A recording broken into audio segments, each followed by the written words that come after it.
Buenos días, hermanos. Que nos bendiga. Vamos a preparar.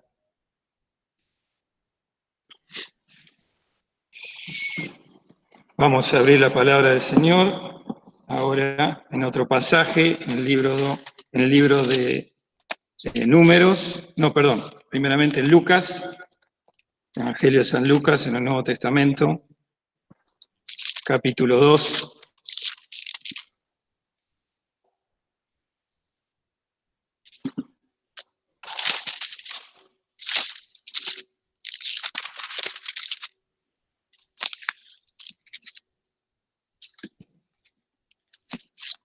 San Lucas, capítulo 2.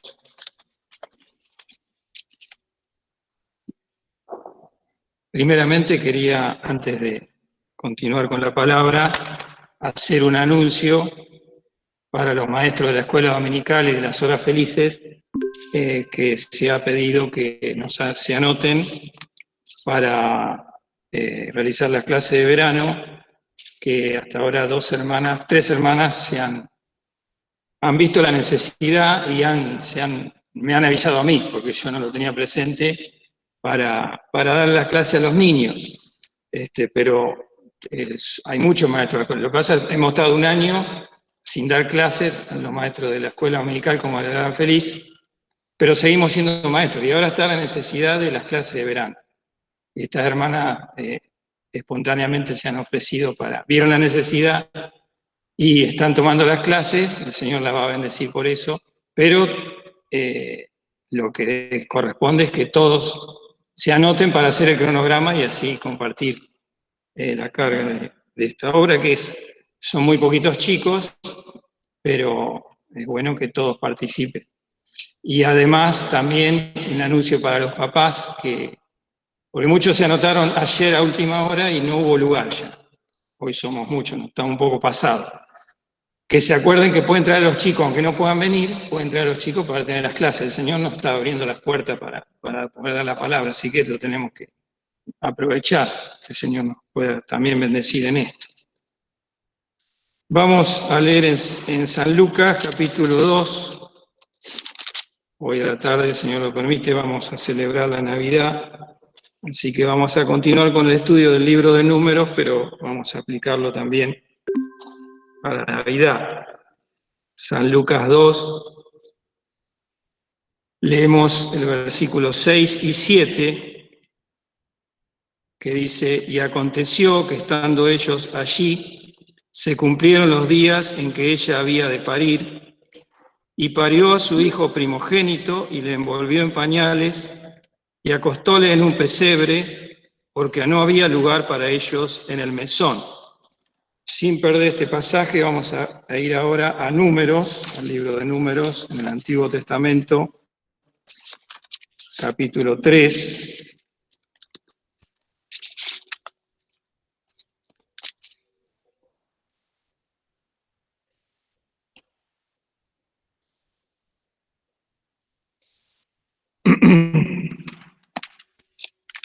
Números capítulo 3, vamos a leer solamente 2 versículos. 3 versículos.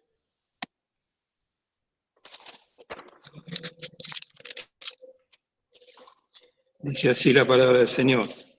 Y habló Jehová a Moisés diciendo: y aquí yo he tomado los levitas de entre los hijos de Israel, en lugar de todos los primogénitos que abren la matriz entre los hijos de Israel.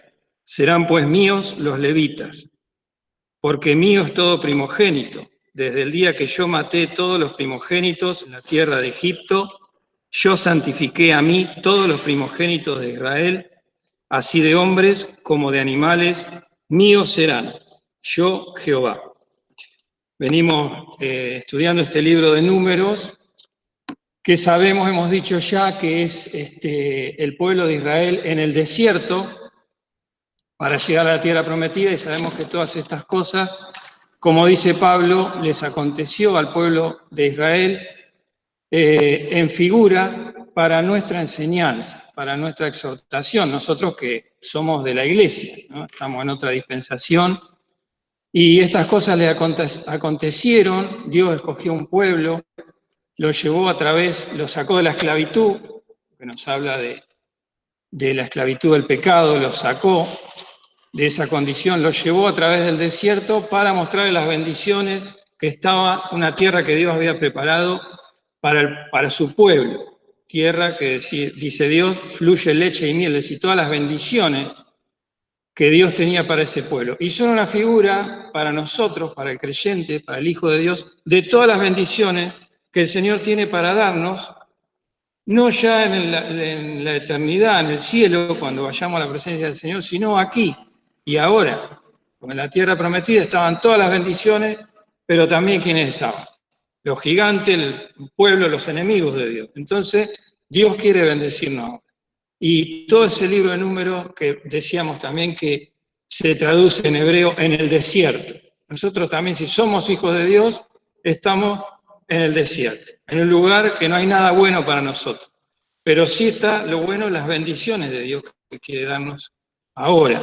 Y veníamos diciendo en estos capítulos, capítulo 1, 2 y 3, que ahí Dios cómo organizó al pueblo, cómo lo formó, cómo estuvo en todos los detalles, le dio a cada uno el lugar que le correspondía, según las tribus, el lugar en el campamento, le asignó tareas a cada uno, lo que nos muestra cómo Dios, ahora también aplicado a nosotros, cómo Dios tiene cuidado de su pueblo, así como cuerpo, pero también individualmente. Dios les fijó el lugar, cómo debían acampar, cómo debían moverse, y le asignó tareas a todos, ¿no? Así que vemos a Dios cuidando a su pueblo, atendiéndolo en todos los detalles.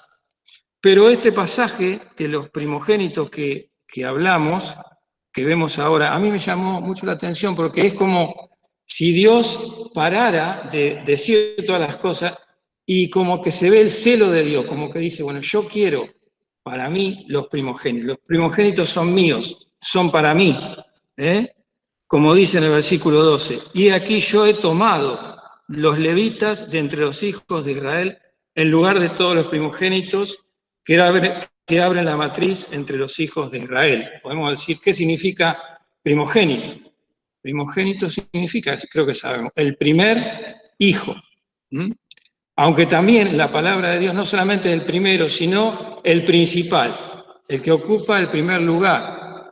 El primogénito es aquel que recibe la herencia de su padre, lo vemos a lo largo de toda la historia bíblica, aquel que recibe todo lo que el padre tiene, tanto en sus bienes como en su tarea, podemos decir. También los reyes, no solamente en la cultura hebrea, sino en todas las culturas, el primogénito era el que recibía, heredaba el trono, ¿no es cierto? Así que podemos decir que el primogénito es un símbolo de poder. Y Dios dice, los primogénitos son míos, yo los he tomado. Dice al final del 12, serán pues míos los levitas. Los levitas, a tal punto le da Dios importancia que toma una tribu entera. Sabemos, los levitas eran los encargados del sacerdocio, los encargados de las cosas santas, de llevar el tabernáculo, no lo podía tocar otro que no sean los levitas. Pero además dice, yo he tomado a los levitas en lugar de los primogénitos. Es decir, que los primogénitos eran los primeros de cada tribu. Pero Dios toma a los levitas, dice, yo he tomado a los levitas en lugar de todos los primogénitos.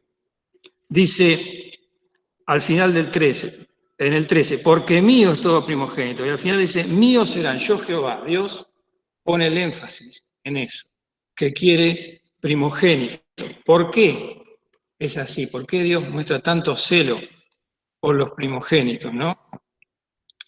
Por otro lado, podemos decir que la palabra de Dios, la Biblia, nos habla del Señor Jesucristo como el Hijo, como unigénito, ¿no?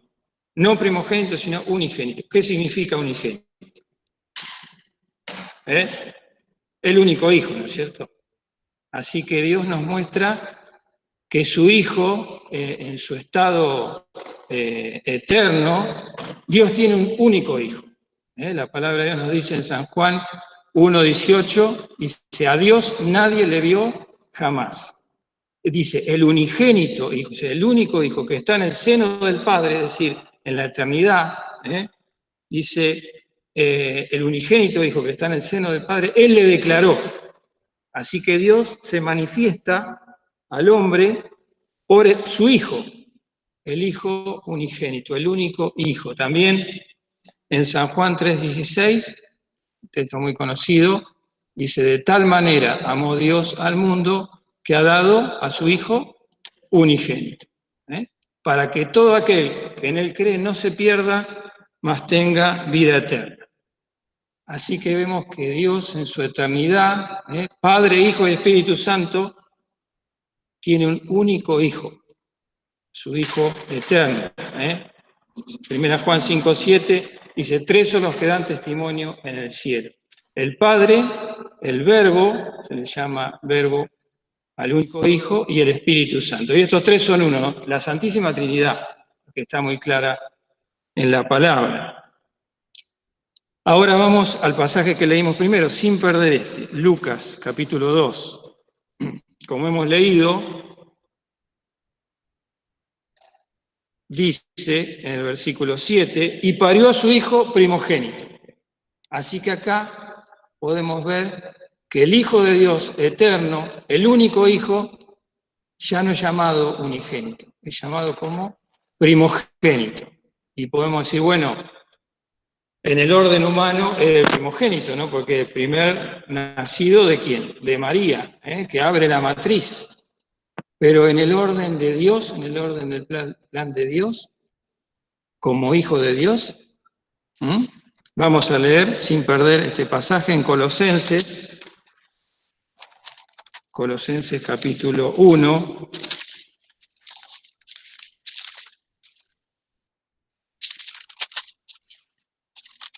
Colosenses capítulo 1, versículo 15. Está hablando del Señor Jesucristo.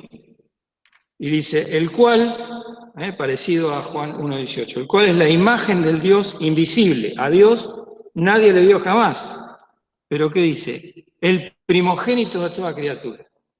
Acá lo llama a Cristo el primogénito. Algunas sectas falsas han blasfemado diciendo que por este texto y por otros Jesucristo fue creado.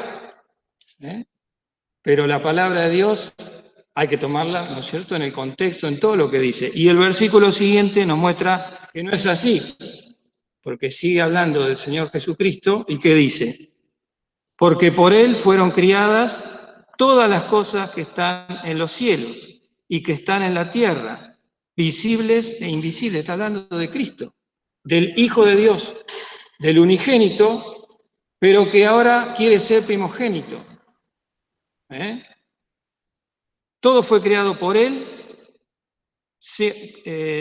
todas las cosas que están en la tierra, visibles e invisibles, sean tronos, sean dominios, sean principados, sean potestades.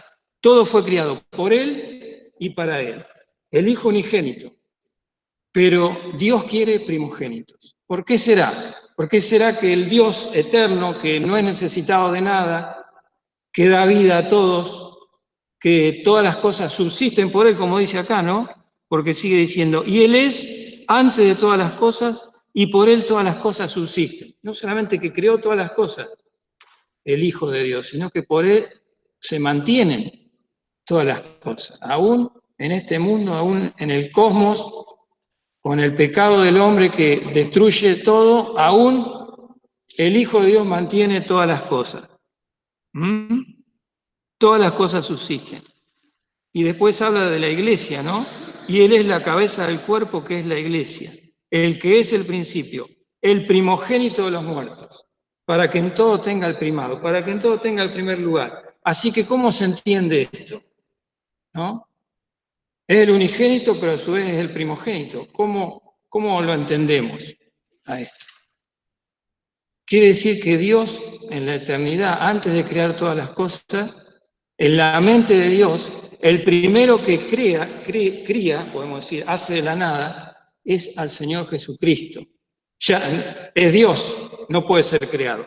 Pero Dios piensa en que Él sea el primogénito el día que el Hijo de Dios, el unigénito Hijo de Dios, que es espíritu, Dios no es materia, piensa que un día va a venir encarnado a nacer en el vientre de María. Ese es el misterio de la Navidad, lo cual para nosotros es asombroso, ¿no? Es algo que solamente Dios puede hacer. Pero es así. ¿Por qué se modifica el estado del Dios eterno, inconmovible, que no necesita nada?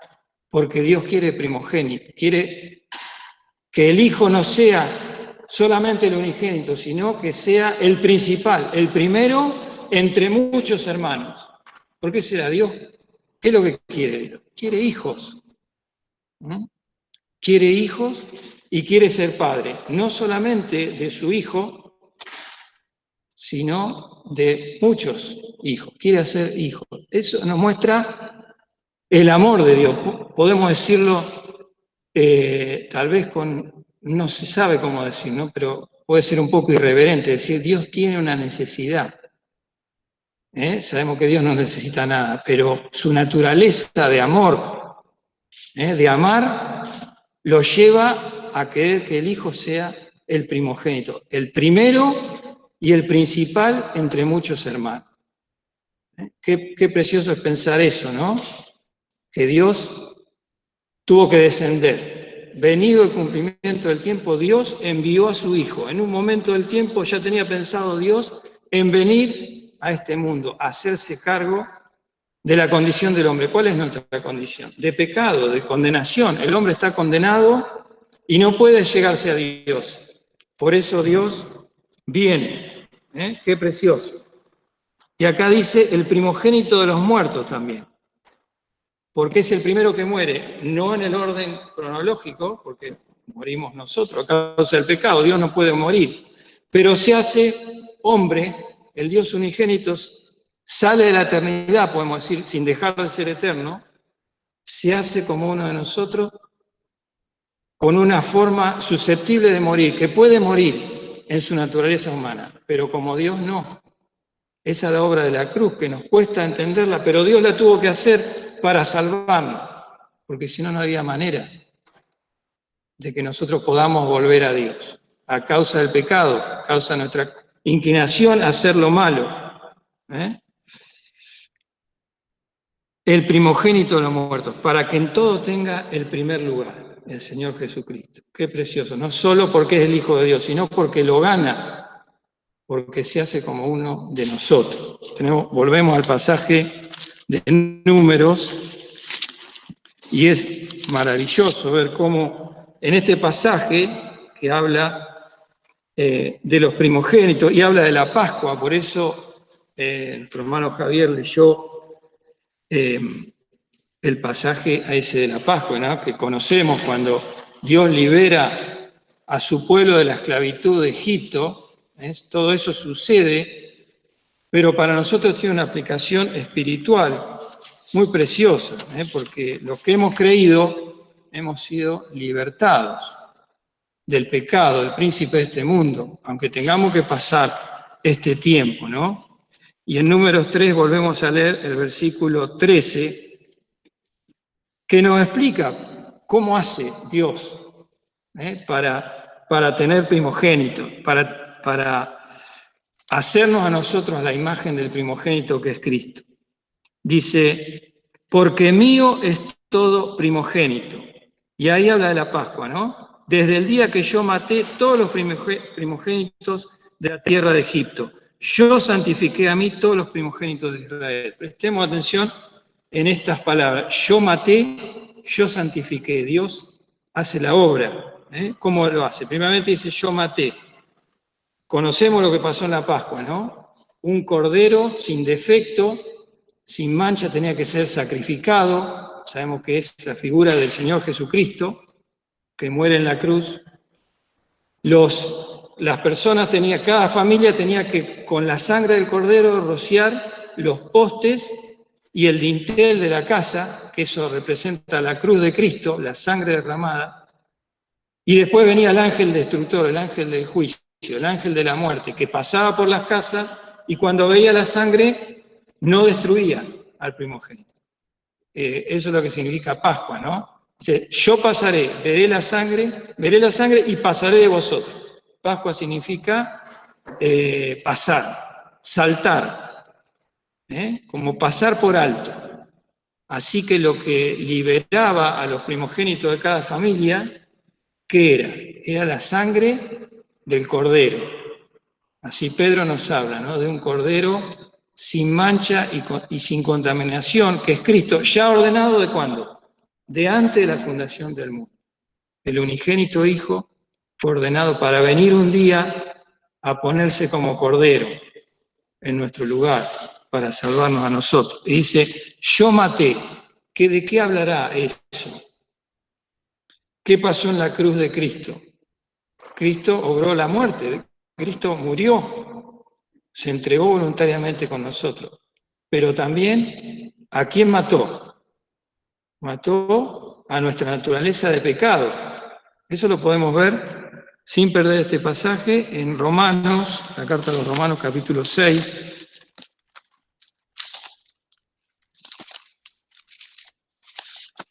Romanos, capítulo 6.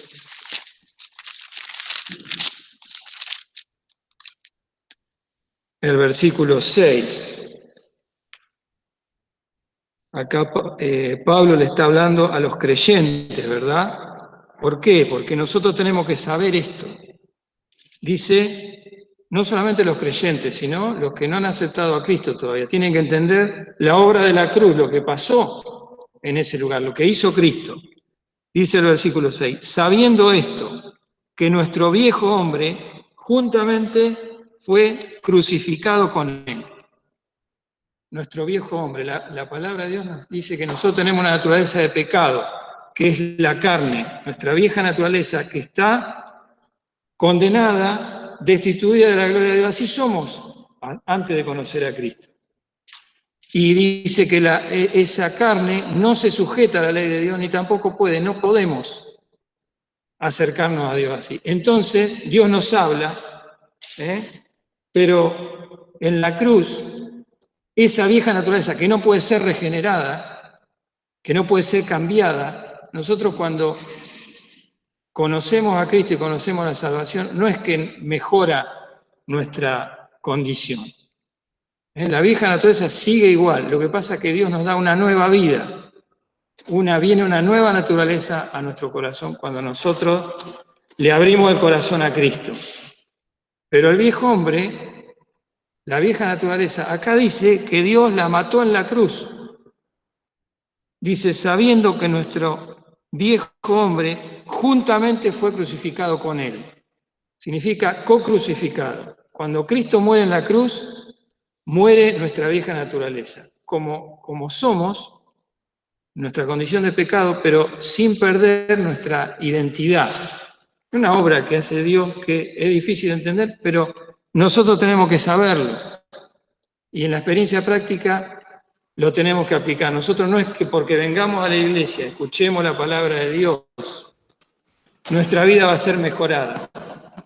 Nosotros lo que tenemos que entender es que somos pecadores y tenemos que pedirle al Señor, tenemos que creer en la obra de Cristo. Tenemos que arrepentirnos de nuestros pecados. Decir, nosotros, así yo como estoy, no puedo relacionarme con Dios, pero Dios me busca.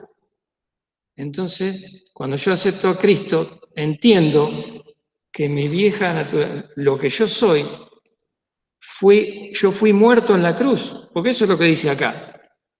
Sabiendo, Pablo lo escribe a los romanos porque los creyentes tenían que saberlo, entonces nosotros también tenemos que saberlo. Nuestro viejo hombre fue juntamente crucificado con él. ¿Para qué? Y acá nos damos cuenta que no podemos mejorar nosotros, que tiene que venir Dios para que nosotros tengamos un nuevo nacimiento, para darnos una nueva naturaleza. Dice,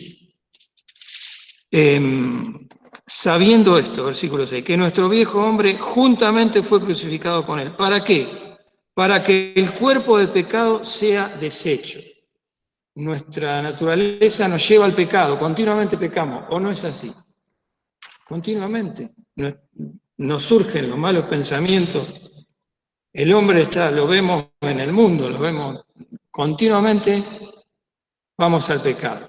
Pero acá Dios hace una obra en la cruz tan perfecta que nuestro viejo hombre es muerto. ¿Para qué? Para que el cuerpo del pecado sea deshecho. Deshecho quiere decir destruido, anulado, quiere decir privado de poder. Entonces la cruz de Cristo nos debe alentar, porque si nosotros aceptamos por la fe la obra de Cristo, Dios nos da el poder de vencer al pecado. Dios viene y nos da una nueva vida. De modo, dice la palabra de Dios, que si alguno está en Cristo, nueva criatura es. Las cosas viejas pasaron, todas son hechas nuevas, ¿no? Pero ¿cómo son hechas nuevas? Si yo soy creyente, igual peco. Bueno, ahí está. Dios viene para que la nueva vida, la nueva criatura venza a la vieja. Entonces, ¿cómo me hace entender? Y yo voy al altar de la cruz, que es un altar espiritual, en donde Dios tiene toda victoria. Dios acá me dice que ya deshizo el pecado. Dios tiene el poder, yo no lo tengo. Pero Dios me ha dado una nueva criatura, que no puede pecar, ¿no? Como dice Juan dice, el que es nacido de Dios no peca. ¿Cómo no peca si yo peco igual? Bueno, cuando peco es mi vieja naturaleza, pero la nueva no puede pecar y está en mi corazón. Entonces esto nos debe alentar, porque acá está el poder, dice, para que el cuerpo del pecado sea deshecho, ¿para qué? Hay un propósito, ¿no? A fin de que no sirvamos más al pecado. Yo puedo no servir más al pecado, porque tengo la naturaleza de Cristo el día que yo le acepté en mi corazón. Desde ese día en que reconocí lo que soy y le pedí a Cristo que me salve. Esa es la experiencia que todo hombre tiene que tener. Si alguno entre nosotros escucha la palabra de Dios, está escuchando esto, acepte a Cristo en su corazón hoy, porque Cristo quiere dar una nueva vida, hacerlo un hijo. Así que acepte a Cristo, porque Cristo tuvo que morir en la cruz por cada uno de nosotros. Y nuestra vieja naturaleza estaba ahí, y Cristo la venció. A fin de que no sirvamos más al pecado. También Pedro dice en 2 Pedro 2:24, el cual mismo llevó nuestros pecados en su cuerpo sobre el madero. Pero no solamente significa su cuerpo físico, sino toda su naturaleza humana. El Padre la tuvo que cargar sobre el Hijo de Dios, el Hijo unigénito, que se hizo primogénito por amor de nosotros. Tuvo que cargar el pecado de todos nosotros, como dice Isaías también, ¿no? Todos nosotros nos descarriamos como ovejas, cada cual se apartó por su camino, mas Jehová cargó en él el pecado de todos nosotros. Tenemos que mirar a Cristo. Dice también Pedro, por la herida del cual habéis sido sanados. Para Dios, si yo hemos aceptado a Cristo, ya estamos sanados. Completamente, Dios nos ve a través de Cristo, pero tenemos que andar en el desierto, ¿no? Como ese pueblo, confiando en Cristo y creciendo para poder tener las bendiciones que Dios me quiere dar aquí y ahora. Toda carga, toda angustia, todo pecado puede ser llevado al altar de la cruz, como dice Pablo también a los hebreos. No tenemos un altar, dice, de cual no tienen facultad de comer los que siguen al tabernáculo, comparando con el altar de este pueblo, ¿no? El número. Pero nosotros también tenemos un altar. Si tenemos un altar es para ir ahí. Se va en el sacrificio nuestra vieja naturaleza, que quiere pecar, ¿no? Y los deseos de pecado están. Pero Pablo dice, vestidos del Señor Jesucristo y no hagáis caso de la carne en sus deseos. Muchas veces nos animamos, ¿no? Con los deseos de la carne. Y dice, yo sí, soy un hijo de Dios, pero no puedo seguir en el camino cristiano porque tengo deseo de pecar. Los deseos de pecar salen en la carne, pero yo la puedo llevar al altar. Ahí donde Cristo la destruyó, le anuló el poder.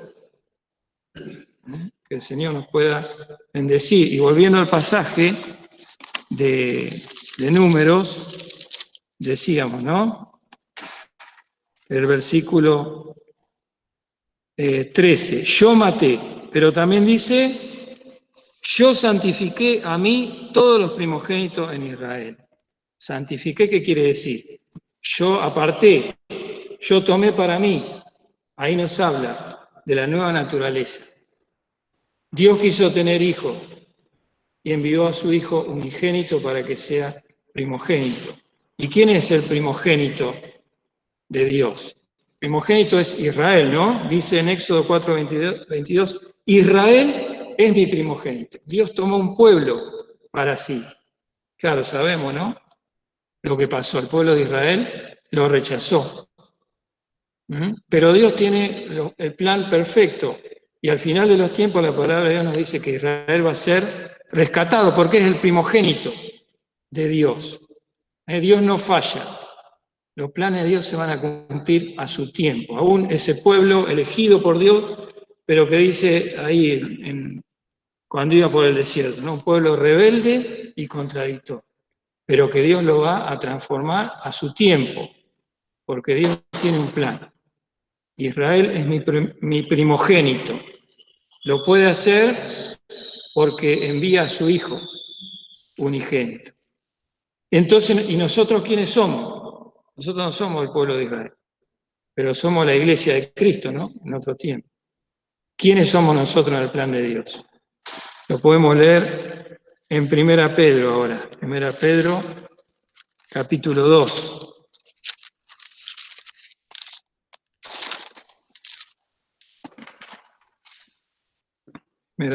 Primera Pedro, capítulo 2.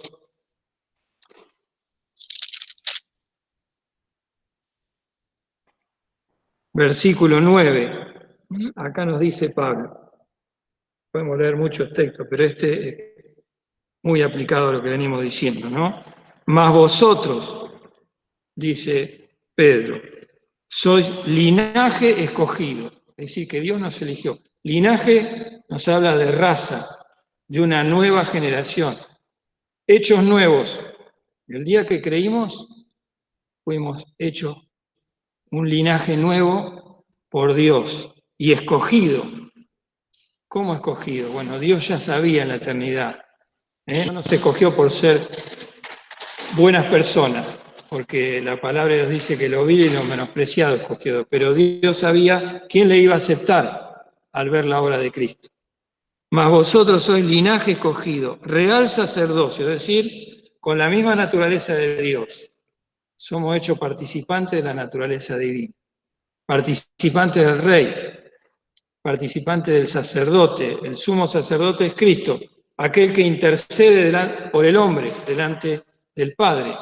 Y a nosotros también nos da este privilegio de ser sacerdotes, ¿no? Porque nosotros conocemos estas cosas y ahora podemos interceder por las almas, ¿no? Por otras personas y aún por nuestros hermanos. Real sacerdocio, gente santa. ¿Qué significa santa? No que nosotros seamos santos en sí mismos, sino santo significa apartado para Dios. Dios nos lleva para Él. Pueblo adquirido, pueblo tomado por posesión para Dios. Nosotros no éramos el pueblo de Dios, el pueblo de Dios es Israel.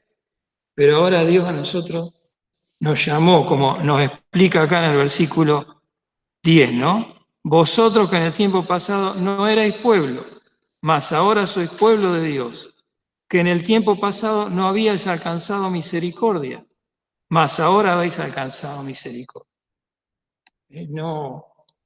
No pudimos llegarnos a Dios por nosotros, por nuestros propios méritos. No hay nada que podamos hacer, pero Dios nos llamó, nos miró nuestra condición de pecado, de condenación eterna, nos habló del Hijo y alcanzamos misericordia. Si estamos acá porque Dios nos tuvo compasión, nos tuvo misericordia. Y está teniendo también si alguno no ha aceptado a Cristo, para que lo acepte. Así que no deje pasar esta oportunidad y acepte a Cristo. Pero Pedro le dice a los creyentes, ¿no? En el tiempo pasado no habías alcanzado misericordia. Muchos de nosotros podíamos dar testimonio cuando no éramos cristianos, ¿no? Yo puedo decir, me convertí a los 24 años y no me interesaba lo más mínimo las cosas de Dios. Y vivía completamente ajeno a las cosas de Dios. Pero Dios me buscó y así cada uno podríamos dar testimonio. No erais pueblo, mas ahora sois pueblo de Dios. Habéis alcanzado misericordia. ¿Y para qué? Acá en el versículo 9 nos dice, ¿no? Para una honra, para una gloria, no solo que somos hijos de Dios, sino que dice, para que anunciéis las virtudes de aquel que os ha llamado de las tinieblas a su luz admirable. La luz de Dios, las cosas de Dios son admirables, ¿no? Nunca nos vamos a cansar de admirar a Dios si realmente le buscamos, ¿no? Con un corazón sincero. Yo santifiqué, hemos sido apartados para Dios. Y ahora vamos a volver a Lucas otra vez, Lucas capítulo 2, cuando hablamos de la Navidad, ¿no? Versículo 7, Lucas 2, versículo 7. Dice, y parió a su hijo primogénito, y le envolvió en pañales y acostóle en un pesebre, porque no había lugar para ellos en el mesón. Y vamos a seguir leyendo hasta el 12. Dice, y aconteció que estando, el 8, y había pastores en la misma tierra que velaban y guardaban las vigilias de la noche sobre su ganado. Y aquí el ángel del Señor vino sobre ellos, y la claridad de Dios los cercó de resplandor, y tuvieron gran temor. Mas el ángel les dijo, no temáis, porque aquí os doy nuevas de gran gozo que será para todo el pueblo. Que os ha nacido hoy en la ciudad de David un Salvador, que es Cristo el Señor. Y observemos el 12. Dice, y esto os será por señal. Hallaréis al niño envuelto en pañales y echado en un pesebre. Esta es la gran señal del unigénito que se hace primogénito. Dice, ¿cuál es la señal? Hallaréis al niño envuelto en pañales, echado en un pesebre. Podemos decir que había muchas señales, ¿no? Porque dice, vino los ángeles que le hablaban a los pastores, el ángel. Dice el 13, repentinamente fue con el ángel una multitud de los ejércitos celestiales, muchas señales. Pero el ángel le dice, esto será por señal. La señal principal. El niño envuelto en pañales, echado en un pesebre. ¿Por qué? ¿Qué ser más indefenso y vulnerable y dependiente que un bebé recién nacido? No puede sobrevivir de ninguna manera si no es atendido por otros, ¿no? Aún en la naturaleza vemos los animalitos que nacen, se pueden defender, pero un bebé, imposible. ¿Qué ser más indefenso, más dependiente que un bebé envuelto en pañal? Nos habla del anonadamiento del Señor. Nos habla que ese Dios todopoderoso, que todo lo hizo, que todo lo puede hacer, ahora se hace así, como un bebé. Por eso dice, esto será por señal. El niño envuelto en pañal. Y después dice, echado en un pesebre. La señal del pañal y del pesebre. La del pañal de la indefensión. Y la del pesebre del desprecio del hombre, de la indiferencia. Porque dice, no había lugar para ellos en el mesón. El lugar de la posada, en donde todos podían ir ahí, porque era el censo, ¿no? Bueno, el Hijo de Dios hecho nada y nadie y despreciado, ¿no? Como nos dice Isaías, despreciado y desechado entre los hombres, varón de dolores experimentado en quebranto. ¿Cuánto nos amó? ¿Cuánto hizo el Hijo de Dios? Se hizo nada para venir a salvar. ¿Cómo nosotros nos vamos ahora a abrirle el corazón? Si no somos hijos de Dios, para decirle, Señor, entra en mi corazón, necesito que me salves, porque diste tu vida por mí. Si somos sus hijos, para entregarnos más a Él, para consagrarnos más a Él, y para recibir las bendiciones que nos quiere dar. como ese pueblo que tenía que ir a la tierra prometida, donde estaban todas las bendiciones de Dios. Pero por su incredulidad, porque siempre es por la fe, Dios se agrada. Sin fe es imposible agradar a Dios. Yo tengo que creer lo que Dios me dice, no pensar en las circunstancias, ¿no? La gran señal. Dios se anonada de tal manera que también leemos en Hebreos 1:6, ¿no? Cuando Dios dice, cuando introduce al primogénito en la tierra. Al primogénito, ya hice el primogénito. Cuando introduce al primogénito en la tierra, le dice a los ángeles, adórenle todos los ángeles de Dios. Hebreos 1:6. ¿Por qué le tiene que decir a los ángeles que lo adoran? Que lo adoren. Porque sigue siendo Dios, porque lo ven en minoridad, ¿no? Como el hombre que es menos que los ángeles. Pero Dios le tiene que dar la orden, que lo adoren, porque es el Hijo de Dios, sigue siendo el Hijo de Dios, una maravilla, un misterio, pero que Dios nos revela a nosotros para que lo entendamos y nos rindamos a Él. Vamos ahora a la carta a los Romanos, capítulo 8.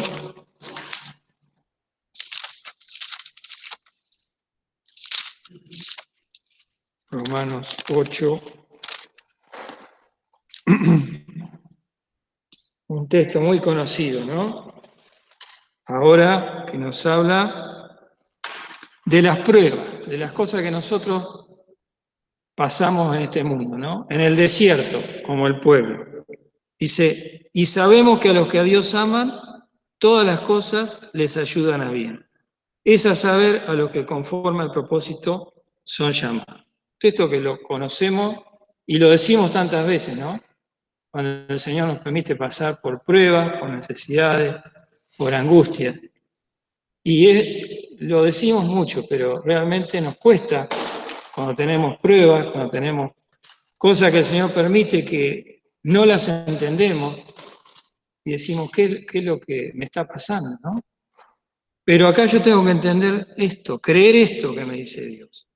Sabemos que a los que Dios aman, todas las cosas les ayudan a bien.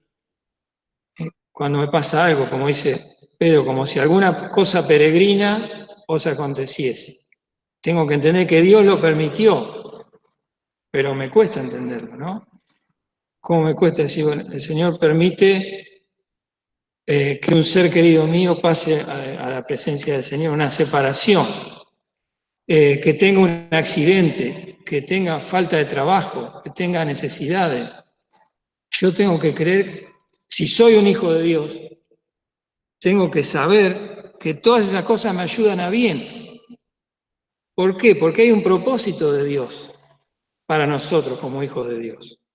¿Cuál es ese propósito? Lo que dice acá, conforme al propósito son llamados. Primero me llamó y me salvó.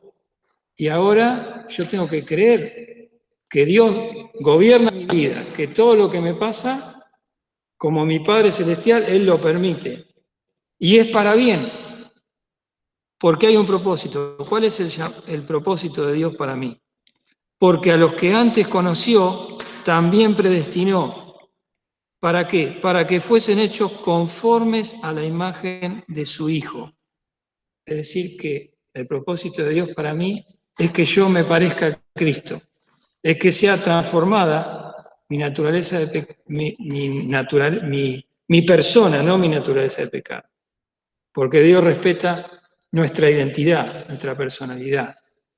Pero tengo que la naturaleza de Cristo tiene que crecer en mí para que me parezca a Cristo. Porque dice, fíjense, para que Él sea el primogénito entre muchos hermanos. Ahí está, ese es el propósito final de Dios.